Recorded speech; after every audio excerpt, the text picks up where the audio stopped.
Caro governador, obrigado pela apresentação inicial. A gente vai ter algumas perguntas aqui de algumas pessoas. E antes de passar a palavra para elas, eu queria te fazer duas perguntas. Vou fazer uma de imediato, que é o seguinte. Por exemplo, o senhor entrou para ser governador do estado, o senhor nunca tinha tido experiências públicas e políticas. O senhor nunca tinha sido eleito e assumido um cargo de gestor. À medida que o senhor ganha a eleição para governador de Minas, é óbvio que você não tinha dezenas, centenas de auxiliares da atividade pública para te auxiliar, natural. E aí você, além de ter observado, obviamente, o que existia de bom, foi buscar no mercado pessoas que pudessem agregar no seu governo, somar no seu governo, pessoas de várias áreas. Uma delas, o senhor citou aqui no começo, que foi o Rodrigo Fontinelli, que é controlador-geral do Estado, uma pessoa fundamental para o dia a dia do Estado, de maneira geral, que aufere as contas, que vai conferindo o que está se passando. Ele foi meu colega de inglês há 25 anos atrás, me relembrou o caso e aí me contou como havia sido a escolha dele e a chegada dele ao governo. Igual a ele, teve outros vários. A minha pergunta é, em relação a esse formato de construção de uma equipe, buscando pessoas do mercado, que não tinham alinhamento político, nem de histórico, nem de nada com o Estado, nem com o senhor. Qual é a resposta, 36 meses depois, de confiar nessas competências, mesmo que não tivesse um conhecimento mais próximo? Eu queria que você falasse sobre essas posições que o senhor preencheu e os resultados dela. Bom, eu acredito, GCO, na meritocracia e vejo que, em algumas secretarias, inclusive, quem está à frente são profissionais de carreira da própria secretaria.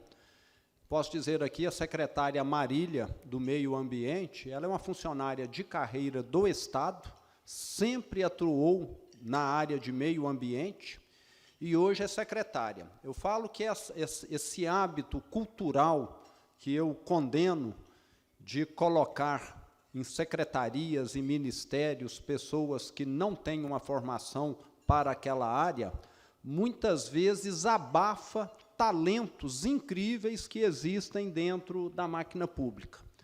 Então, fica muito claro que quando você vai para o lado da meritocracia, de pessoas que estão já com conhecimento, está aqui o secretário Passalho, que também é funcionário de carreira, me perdoa aí não ter lembrado. É visível. Quem está lá há 10 anos, há 15 anos, conhece aquilo muito mais e vai ter muito mais condição de encaminhar qualquer projeto, proposta, do que quem chega de fora. E o problema de quem chega de fora não é só com relação à operação interna, não. Muitas vezes, quem chega de fora, pelo que eu já percebi, ele está muito mais atento para arrumar privilégios para terceiros, ou para fazer negócios para alguns protegidos, etc. Então, a mudança é grande e, na minha opinião, é necessária. Nós precisamos caminhar para um setor público mais meritocrático. E a política precisa, eu não estou falando que temos de acabar com a política, não, ela é importantíssima, mas, do meu ponto de vista, ela é muito importante dentro do parlamento. Como o próprio nome executivo indica, nós estamos lá para fazer acontecer. Não é para ficar fazendo política, não. Política, na minha opinião, é dentro do parlamento. Então, eu acho que no Brasil as coisas foram se misturando com o tempo e prejudicando o próprio processo como um todo. Hoje se fala muito que o judiciário invade o legislativo e vice-versa, tudo por esse motivo. Acho que cada um tem de ficar na sua área. Obrigado pela boa surpresa que o senhor está representando na política brasileira a partir de Minas Gerais. Nós pedimos algumas pessoas de diferentes setores para poder colaborar nessas perguntas a Vossa Excelência. Vou passar a palavra agora para o doutor Sérgio Leite, presidente da Uzi Minas. uma empresa que, nesses últimos anos, representa cada dia melhor o estado produtivo de Minas Gerais, em aspectos tanto industriais como na sua gestão. Caro Sérgio Leite, por favor.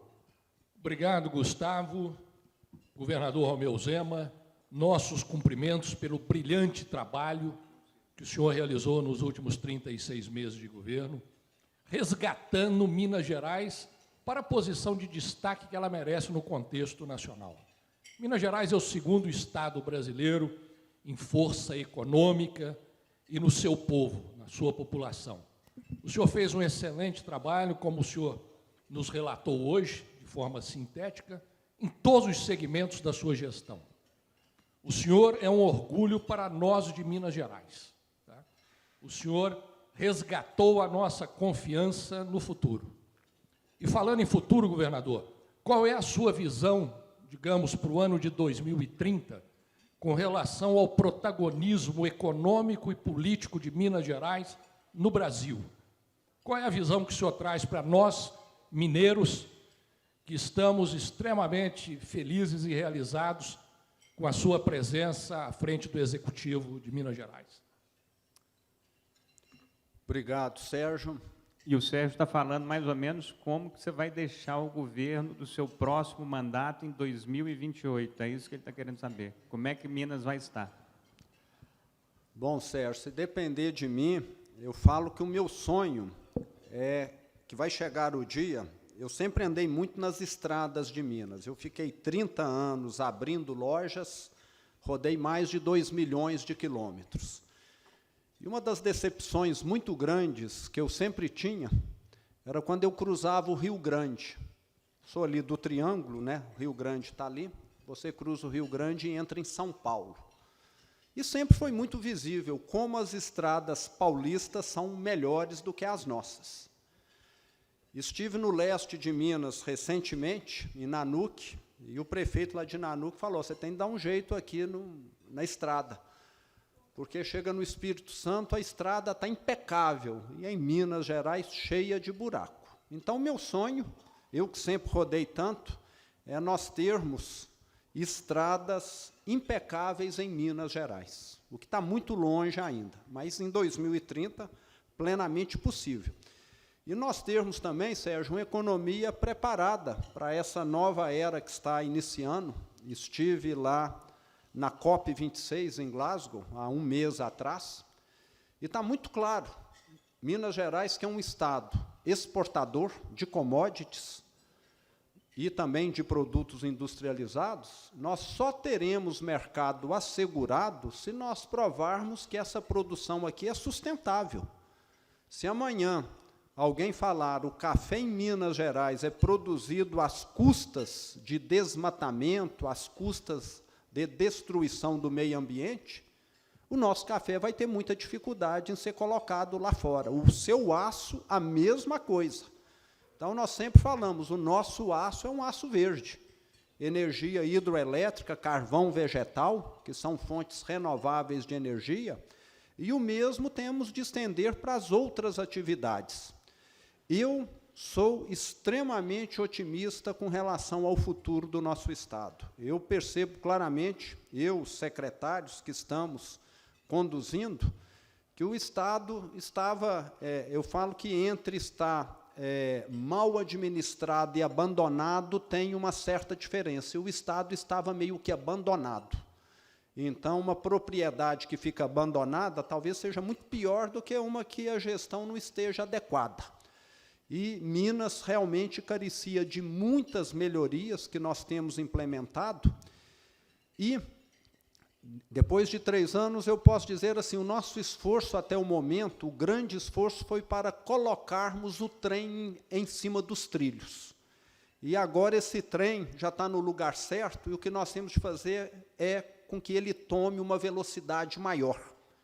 E o time já está estruturado, as coisas já estão acontecendo, então sou muito otimista. Vai chegar o dia que as nossas estradas não vão fazer diferença com um dos outros, e nós vamos ter aqui uma estrutura um estado tão dinâmico quanto outros aí. Acho que o mineiro tem condição total de fazer isso acontecer. Obrigado, governador. Está claro, um dos objetivos, então, que a gente pode ter realmente é melhorar essa malha rodoviária nossa em Minas Gerais.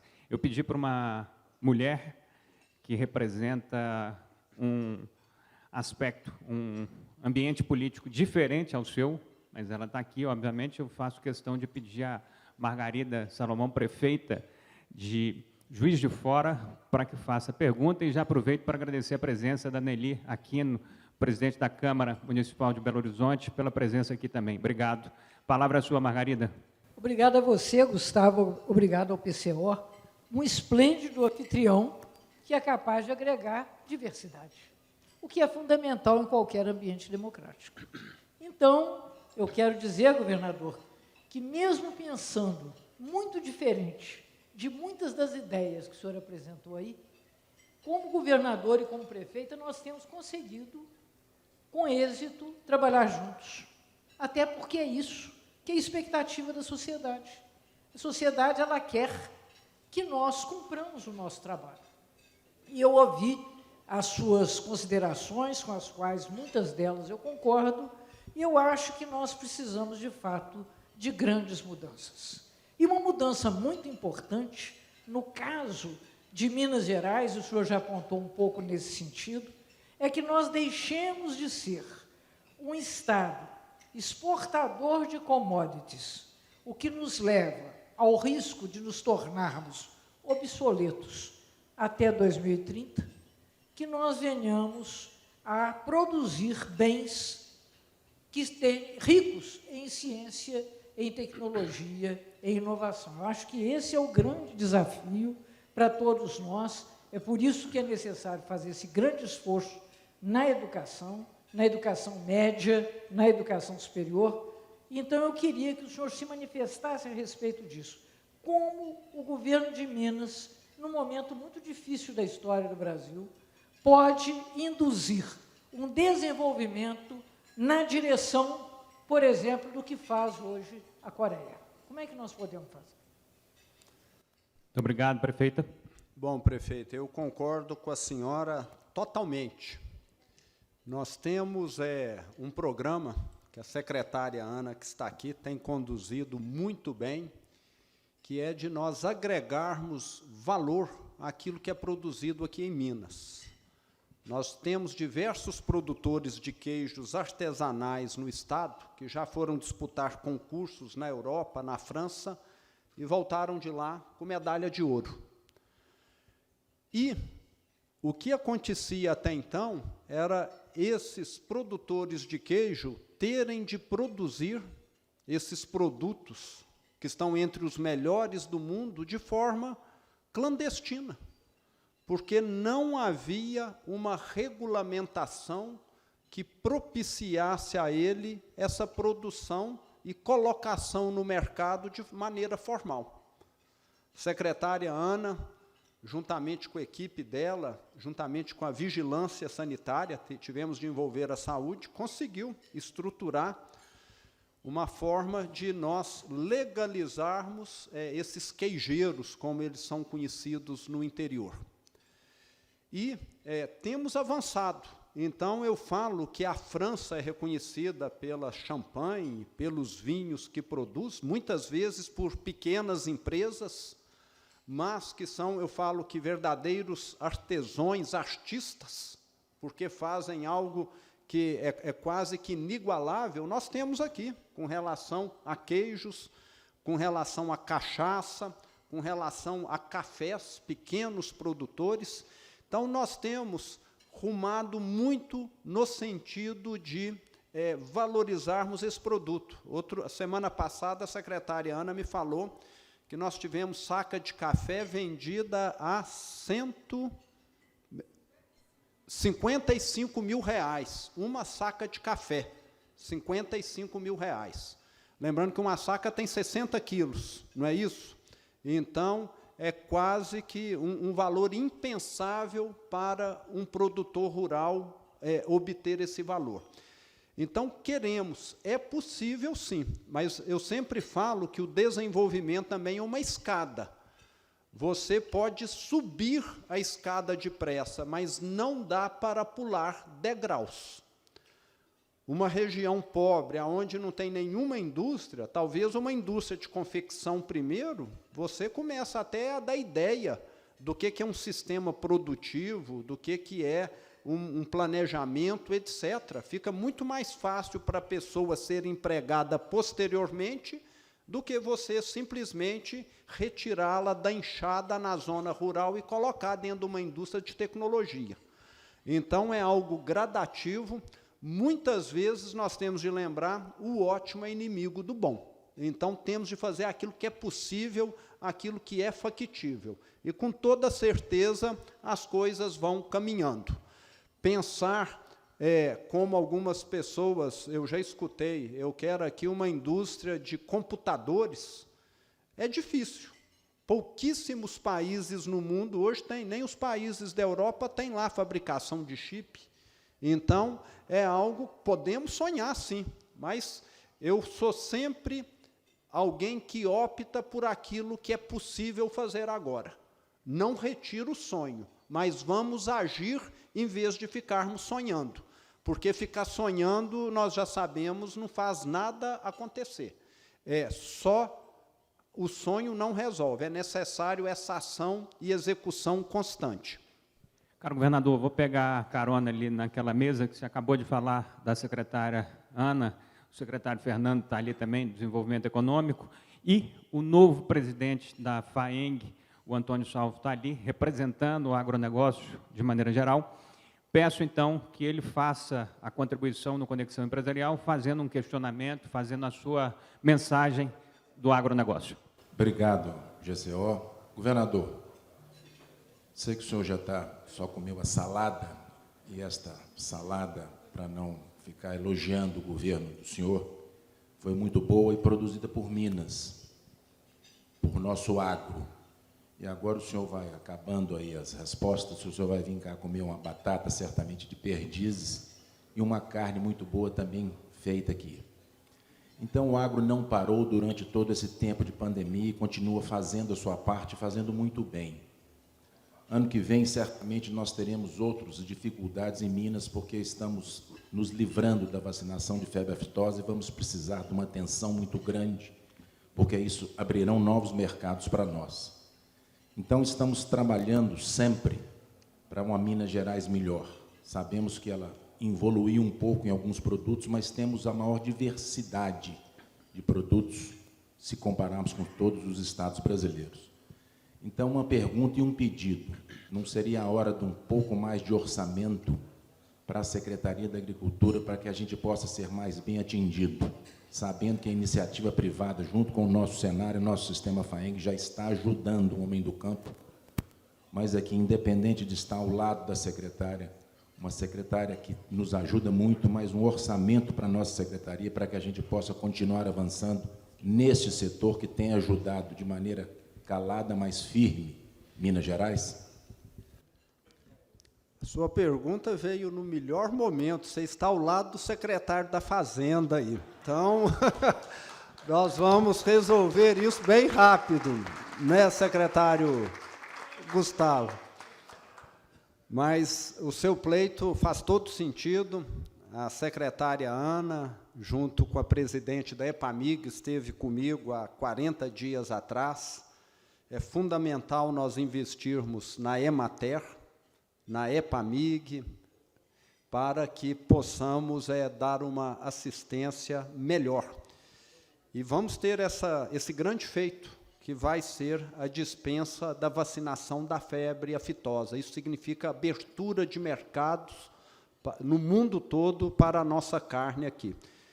E vamos sim, a secretária, às vezes, reclama mais, ela não fala o que nós já aumentamos, só o que ela sempre sonhou, mas nós vamos caminhar nesse sentido, sim. Conte conosco, o agronegócio é fundamental para o desenvolvimento do nosso Estado, tem sido um grande gerador de empregos e levando desenvolvimento para todas as regiões do Estado. Então, estamos juntos, vai ser um prazer. Agronegócio, para a gente ir finalizando, nós vamos falar de um outro tema que é fundamental no nosso estado, que é a mineração. Uma das principais áreas que a gente tem aqui. A gente passou por 2 problemas significativos agora, Mariana e Brumadinho. Cristiano Parreiras, do Sindiestra, por favor. Boa tarde a todos.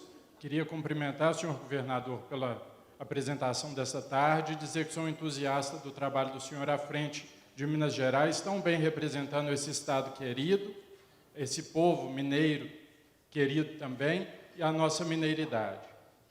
Governador, a mineração é uma atividade secular no estado de Minas Gerais. Nós ainda temos aqui vários depósitos minerais das mais variadas substâncias espalhados por várias regiões do estado. A gente tem o lítio agora despontando aí no norte de Minas, temos o nióbio, os fertilizantes na região do Senhor no Triângulo, temos ainda aqui ricos depósitos de minério de ferro na região central do nosso estado. O senhor passou aí os ocorridos em Mariana, em Brumadinho, mas eu gostaria de ter do senhor uma visão de longo prazo em relação ao futuro da atividade no estado de Minas Gerais. Obrigado. Eu vejo a mineração como uma atividade extremamente importante hoje e também no futuro. Sabemos que, à medida que o tempo passa, esse horizonte de exploração vai diminuir. Estive com o prefeito Marco Antônio Lage, em Itabira, semana passada, e ele tem mobilizado toda a estrutura da prefeitura, visando uma Itabira pós-vale, pós-mineração, o que é muito importante. Toda cidade minerária recebe a CEFEM, que é a contribuição sobre exploração mineral.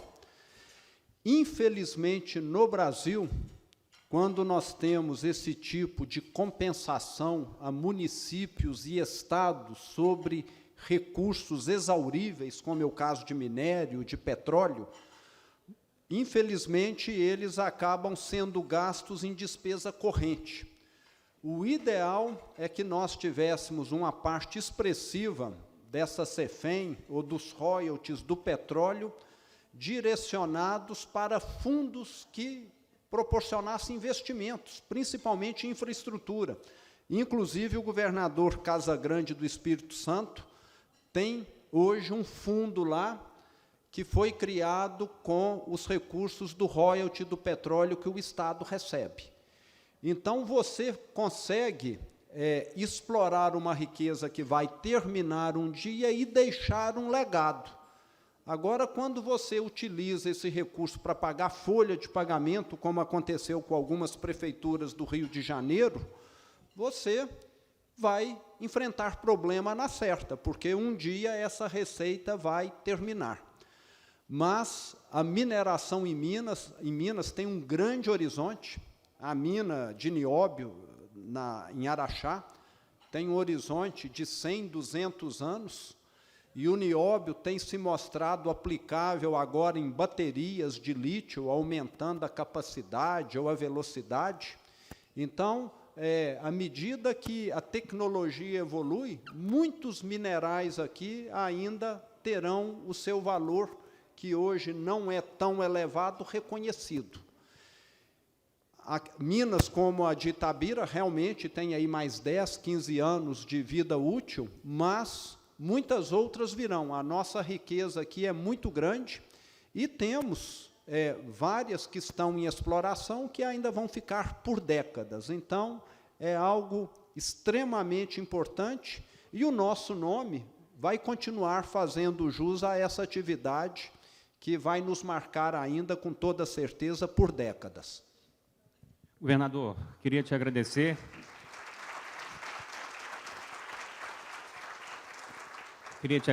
Tinham mais algumas perguntas aqui. A Maria Elvira queria fazer alguma pergunta. O Rodrigo Ferraz, hoje, é um dos empresários que está desbravando um setor específico, começou a produzir cerveja a partir de uma microcervejaria, que era Albanos. Hoje já tem uma fábrica produzindo 150 mil litros de cerveja por mês, já está passando para 300 mil litros por mês agora. é um cara que realmente exemplifica o dinamismo e a disposição mineira de fazer a coisa acontecer. Começou com um negócio pequenininho e hoje realmente representa uma empresa de alta qualidade no setor que ela atua. Então, faço aqui um registro de agradecimento ao mineiro e ao empresário Rodrigo Ferraz, que tem feito uma caminhada linda, seja na Albanos, Fartura e as outras atividades.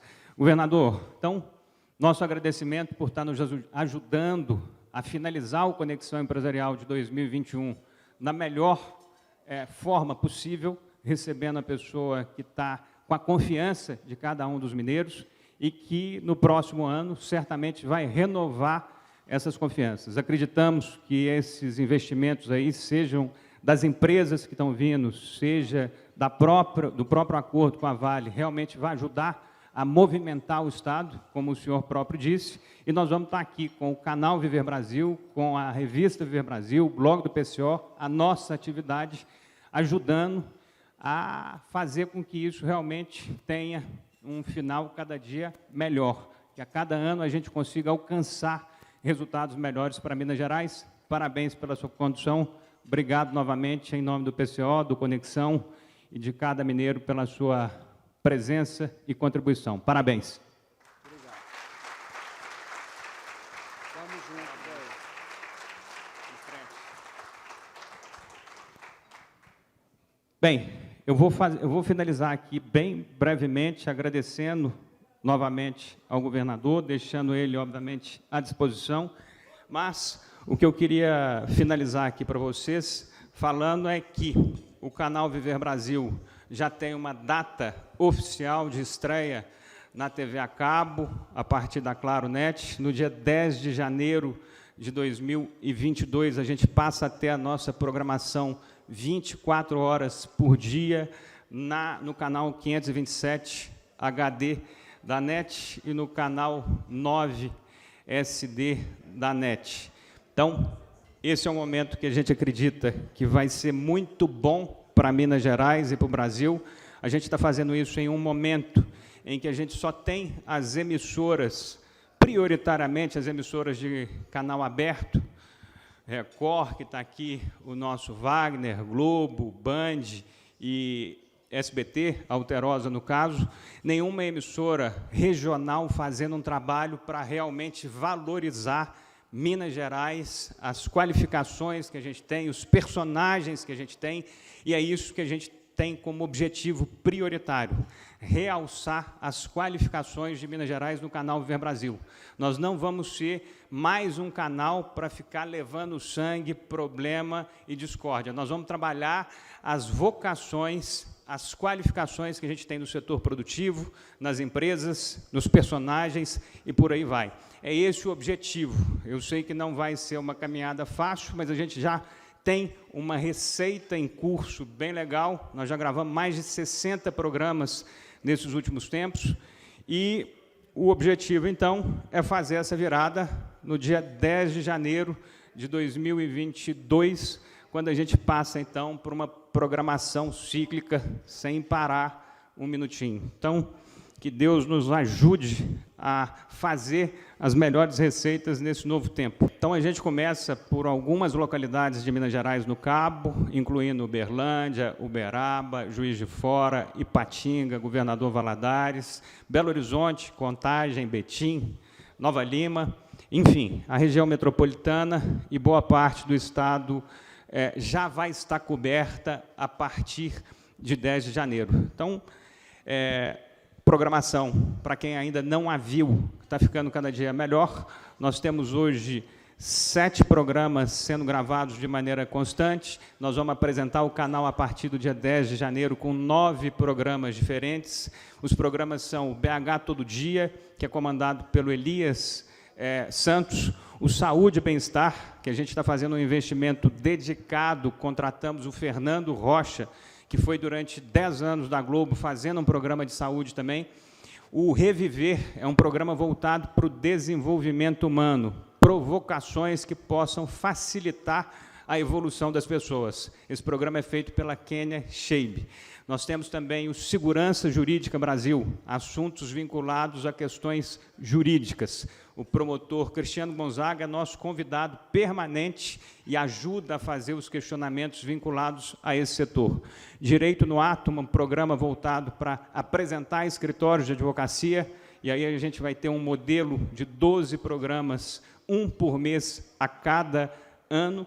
Nós temos também o Economia Agora, voltado para falar de economia e assuntos do gênero, o AgroB, que é um programa dedicado ao agronegócio, meu caro Antônio.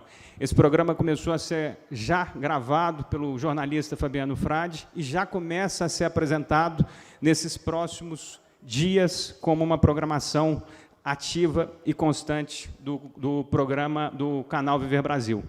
Basicamente é isso. Repito o nosso agradecimento às agências que aqui estão. Nós temos um brindezinho aqui bem legal para cada agência que aqui está conosco e, obviamente, faço um registro aqui de cada uma delas que está nos prestigiando nesse dia. Temos aqui o Elvésio, o Guto, o nosso Juliano Salles, o Almir, a Liliane a Liliane da Lápis Raro, a Simone, enfim, a cada uma das pessoas que estão aqui, o nosso muito obrigado.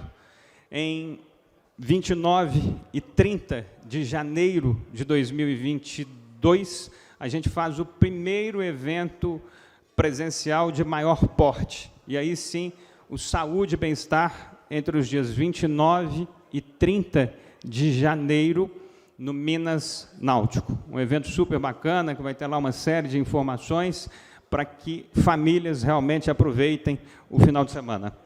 Basicamente é isso. Muito obrigado a vocês, ao PCO, que é o nosso pilar condutor dessa história toda. Obrigado a vocês. Esse último evento, então, eu desejo a cada um que está aqui um Feliz Natal, um 2022 com muito ânimo, disposição e fé, que essas palavras que o nosso governador Romeu Zema se tornem realidade. Obrigado, boa tarde, Feliz Natal. Obrigado.